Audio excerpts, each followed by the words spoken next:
Makes it look like they all get hit. Unless I lag out, in which case it doesn't look like anything.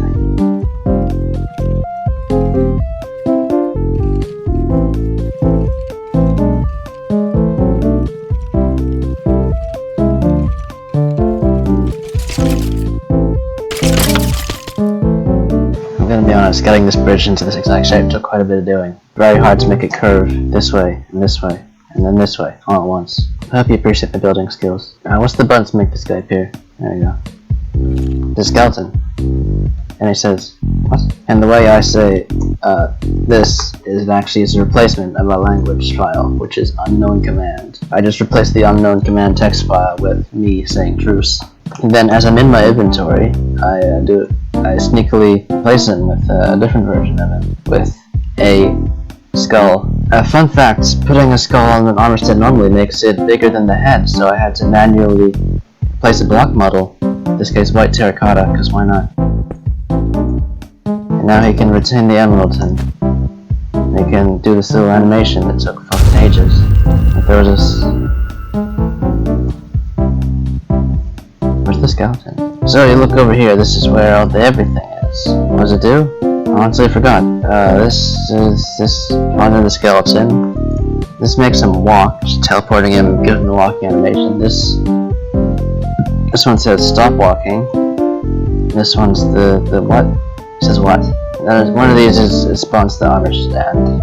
Two armor stands actually, because one of them has to have a helm, one of them has to have a skull. Upon learning that it has an emerald at 10, it gives him a custom name. Sure, why not? Then it gives everyone with that custom name a tick time. And it can't just directly give the emerald the tick time, because when it throws the emerald it will stop ticking up, and it'll be pretty fucking stupid, you know? Imagine that.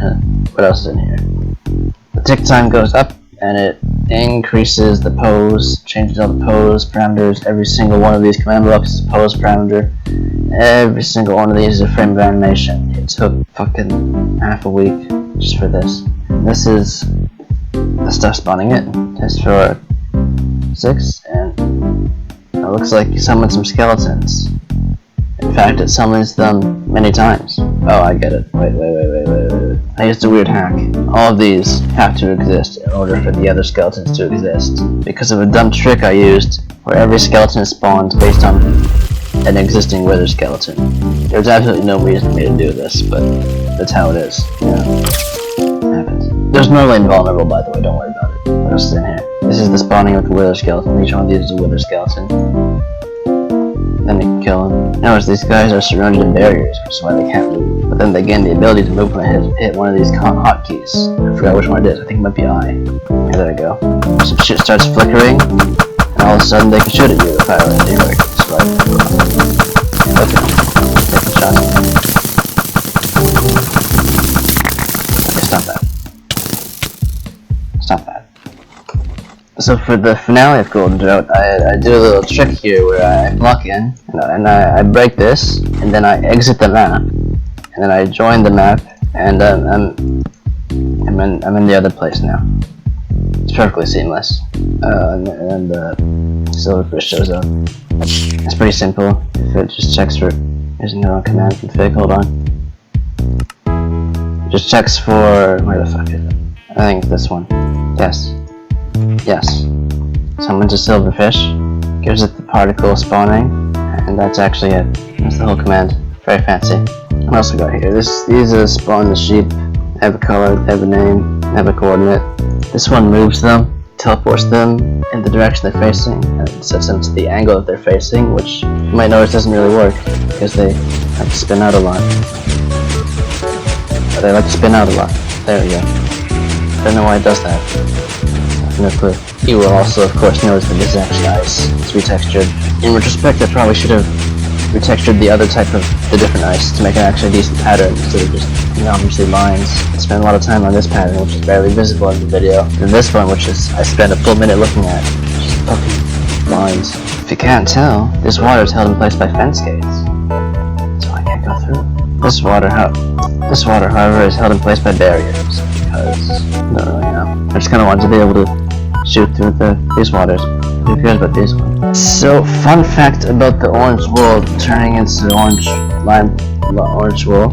This has nothing to do with the resource pack. I didn't even change the resource pack. I actually just continued filming with the same one. The part where I change it is a cut to a different part entirely. It has nothing to do with what happens. And then if I press, which button? Fuck, hold on.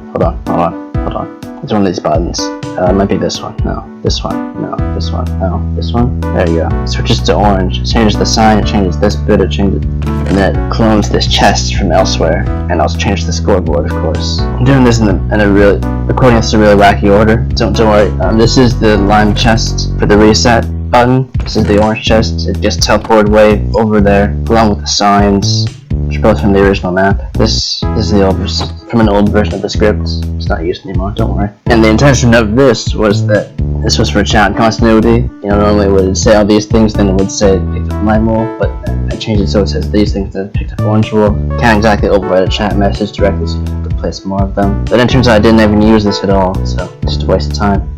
And then it detects if I have lime wool in my inventory. Alright, so here's all this. Where is it? If you detect that you take one wool of lime, then it tests for the chest being identical, then it runs some stuff, you know, some fireworks. Says he picked up the thing, plays the sounds, and does some scoreboard shit. Oh, I should explain the scoreboard, huh? The one on �l𝖐l𝖐l𝖐l𝖕l𝖐l𝖐 was pretty simple. It just entirely changed which objective I was displaying, which changed all of it. But in this one, it's gotta be a bit more complex. The flashing flags, it's right here.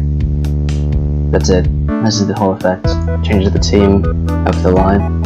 Changes it back. It's also called �l𝖐l𝖕l𝖐, by the way. Don't worry about that. That's because it's a duplicate. In fact, you know, I'll show you. Hold on. Yep. This is what the scoreboard looks like when I delete all of the teams. Notice some weird mixes here. For example, the fact that it says red and blue and then ed and blue, because you can't have more than one of the same player. And of course, �l𝖐l𝖕 used to be a line. And then you'll notice quite weirdly that magenta and pink still exist perfectly fine, and that's because their entire name, color codes and all, are just the username, as opposed to the others where it's part of a team. And the reason for this is it makes them manipulable with command blocks. You can't exactly type out magenta color code, empty box, blank space, reset color code, magenta space wool. You have to type out just normal username, like the word green. That's the username. I'm sure someone has that. And that allows you to move things around, like everything under lime has to move up by 1. And then you can see over here, if you pick up the cyan wool, then everything goes up by 1. Stop at 12, now it stops at 13. Also, Stratus has to be the thing because of the boat. Remember the boat? Yeah, the boat changes to lifeboat's IP. The boat appears. It's a joke. Shout out to Jason Numbers for making that joke. Great job, Jason Numbers. This is the same thing, don't worry. I noticed I forgot to talk about the gameplay launcher. It's a blaze rod and a bone. The reason being because if you put a bone in your offhand, it doesn't mirror it, as opposed to a normal item like a boat. It's rather noticeable if you do it like this. See the shovel? Points forward, here it points backward. If you have it with a bone, let's not do that. They point the same way. Shadows would point backwards, shadows point backwards. Which makes it good for dual wielding. However, I realized that this makes no difference because I just changed maps anyways. The actual effects where I explode is so wait, where's the button? There we go. It's an explode button. Just make it explode.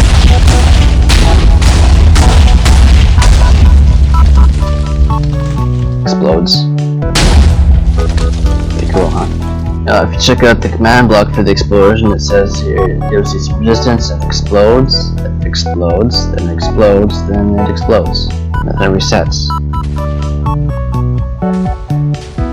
Yeah, there it is. Now I don't know if you can tell, but there are some very hidden command blocks over there that are responsible for the detection of this arrow over here. This is because a command that normally detects for arrows in a certain coordinate region, this doesn't fucking work. I don't know why. I guess I could have used an execute command and just put an invisible armor stand right here. Okay. It detects an arrow, it runs the command, it spawns an arrow, doesn't matter the angle, just hits right in the dude, plays the mist regardless, does an explosion regardless. The skeleton's supposed to get shot up into the air. Hold on. The skeleton's supposed to get shot up into the air. It's the same velocity trick as before, same playstyle and command, you know how it is. Alright, see this other dude? Take him out with the sword this time. But the trick is that we actually don't, it's just a command. Swing has nothing to do with it. Also make use of switching out the different swords because, whoops, it's in texture, so you don't get it. But the extending animation is on the golden sword, the retracting animation is on the wooden sword, and then the stone sword is on the stone sword. And the reason for this, and it not just being a single item, is because there's actually a limit on how many frames of animation there can be on a single item, and the number is apparently like 30, so I had to use a bit more than that, which made it a fucking pain to record. Funnily enough, only dies if I do the command. If I hit him, it's whatever. There you go. Just kinda sync that up. By the way, all this shit, this is responsible for the death of the dude. You make a portal, you make the arrow, give the skeleton the velocity, make the explosion sound, make the explosion particle, kill the dude, play the sound, play the message, reset, change the scoreboard, play another sound, play the action bar, play another sound, and then give a golden apple. Except I fucked that up in the original video because I actually had this amount of apples already because I ate 2 instead of 3 and I didn't plan it very well and it was until the end. Don't worry about that. Yeah, here's a fucking weird one. This is an old version of my skin. It doesn't quite match up. Anyways, take the friend off and down. Go into this tunnel, which has a really fancy transition effect where I wallowed the world. That's the transition. Hope you enjoyed. This is the last part of the map. You notice there's a bit of texturing going on. These are jack-o'-lanterns because they give off light. And those are sea lanterns because those are the only other block in the game that gives off light. I mean, there's like glowstone, I guess. And then there's redstone lamps, but those require redstone. It's a fucking pain. Smoothly transition down into here. Did the boat just break? Are you fucking kidding me? Fall down here. This took quite a while to make, about a week. All this effect, all this stuff, all this building, very fancy, you know, look at it, quite a lot of detail here. This thing, very cool shape, huh? Yeah, great shape. I better look at it for like 5 seconds in the final video, but look at how long it took to make. Look at that. Look at all this. Look at all this shit. So much stuff. I made all this down here. You didn't even notice there was something down here. Look at this. Look where the skeletons are. Look at it. I don't know if you noticed, but there are no spawners, because the longer the spawner exists in the world, the harder they lag it out. So I had to place them at the very last minute. This is a backup without them. It's kind of weird. I had a button to go into. These are responsible for the scoreboard. This resets it. This detects when you have a lime wool in your inventory or a green wool in your inventory, and then it starts the green hill shit. And this is a long, massive, fuck off chain of command blocks that is responsible for upping the percentage continuously. Every single one of these sets a user with the name of the percentage to have this objective score of 2, then resets the objective score of the number for it. And every single one of those is manually placed onto the team that makes it say percent green hill. It took so long. It took so fucking long. Look at how long it is. What else we got here? These are all the effects for placing the wool. Some of them make a sound to defend, some of them don't. On this one I didn't even give a shit, I just said text for go block. It was kind of like the final reveal. Hey, this is definitely command blocks, by the way. There is no PGen involved whatsoever. All of this, I recreated this manually. I had to use NBT editor, like a fuckload. It was ridiculous. What does this block do? Oh, this is the one for yeah. Which one is this? Oh, I see. These ones are responsible for the detection of the placement of the blocks on the victim monument. It says, hey, if there's a wool here, then you do the sound, give them the text message, and then you give them the changes the scoreboard, so it looks like it's finished. If you press, yep. Look at that. It's filled in now. Capture. Wow, crazy, huh? This shit is the lights going out. This makes the lights go out over time. Makes lights go way out. Sometimes 2 of them show up at once. Sometimes I do it like this because I didn't feel like moving the command blocks every single time I want to change the timing even slightly. This one just puts them back all at once because I don't give a shit. It's a reset button. It's not supposed to have timing. Who do you think I am? If you look at it over here, you can press the button, whichever button it is. Hopefully I remember which button it is. You? There it goes. Look at that timing. It just turns all back on at once. Because who gives a shit? It's a reset button. Come on. Over here is the explosion button. One of the best buttons of all. Summon an explosion, and summons an explosion, and an explosion, another explosion. There's some explosions. Here's another explosion. Another one. Yeah, it keeps going. Lots of fucking explosions here, huh? A lot of things explode in this finale over here. The double gameplay launcher, whatever the shit. In fact, it wraps around. It's more than 100. I mean, more than 50. 100, yeah, 100. Yeah, it's 200 long. 200 blocks. 100 command blocks. Because there's a repeater. Do the math. And then if we... Narrator narrates all. And then if we look over here, we can see all the death messages and stuff. So hostile zombie was blown up by the gameplay launcher, and then hostile zombie was blown up by the gameplay launcher, all these death messages, and then it does the KD bar and the thing, and then it does the... It gives another fucking... There's a ridiculous number. Every single scoreboard change required a new team. You change the team that red is on so that it says 29, and then you give them another team that says 32, and another team that says 34, and it changes the prefix of this little dude over here every single time, and then you play some sounds or whatever. And all this shit, I had to like roughly sync up to where it would actually hit them. It's not like I detected exactly how many people I killed at any given moment. No, it's just all scripted and all of it. Like if we run the command now, Qwuiblington says set block -99 204 -99 Minecraft redstone _block. It's not quite it, hold on. This is like a safeguard to make sure I don't accidentally do this, because it blows up everything. Literally everything was blown up here. Rather notably. Everything. So I don't really want to accidentally activate this as I'm testing things out. Just kind of remove the slash. Yeah, there's my face. And block placed. One of these buttons. Block placed. One of these buttons. One of these buttons right here. One of them. One of these buttons. One of the buttons. Block placed. There we go. Block placed. The block couldn't be placed. One of them. Block placed. Well, it gets rid of the face, so you get the idea. Gonna be honest, this is kind of when I started phoning it in. This is just literally an exact duplicate of the part from above. And then this just sloppy bridge parkour. This is the exact victory monument from Vex's Super Hostile series. Looks like shit. Vex is an awful builder. It's a fun fact about all this place. It was originally going to be a literal copy-paste of a Super Hostile map. I just blow up everything in there, and it's like, whoa, you blew up an entire Super Hostile map. But then I decided I didn't want to. So I just made everything myself, and it took quite a few days just to build all this shit, and it's just for a one-off gag where I blow it up. But it looks pretty cool, guys, come on, look, it's cool, right? Looks great. And then of course for the very end, I literally just cut. I just posed here, did a cut, left the game, closed the game, opened the game up again, had a different skin on this time, and then third person didn't. Yeah, that's about it. Thanks for watching. And do folks like blooper reels? I saved like a shitload of all my failed attempts.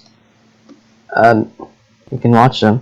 I have only just now noticed that all of that footage was recorded with my old microphone, and for that I am terribly sorry. You know, I bought this mic just to finish that video. It cost me a whole $35. I hope you appreciate that, because now you know what it would sound like if I hadn't.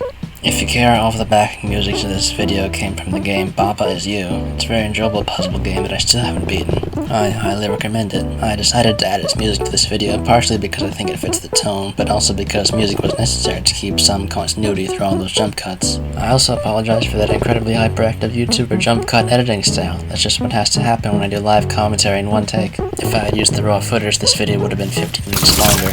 You probably noticed I've been trying to improve at editing. This is sort of in preparation for future videos, which I expect to be a lot more heavily edited, with all sorts of fancy effects everywhere. Technically speaking, How to Offend was actually very light on the proper editing part. The time spent on the program doing edits, it just came together very easily as a result of extensive planning. I did a lot of takes, most of the good ones, tried very hard to keep the continuity from those good takes when I recorded the next, and when it came to the editing, all I had to do was put one in front of the other and trim them a bit.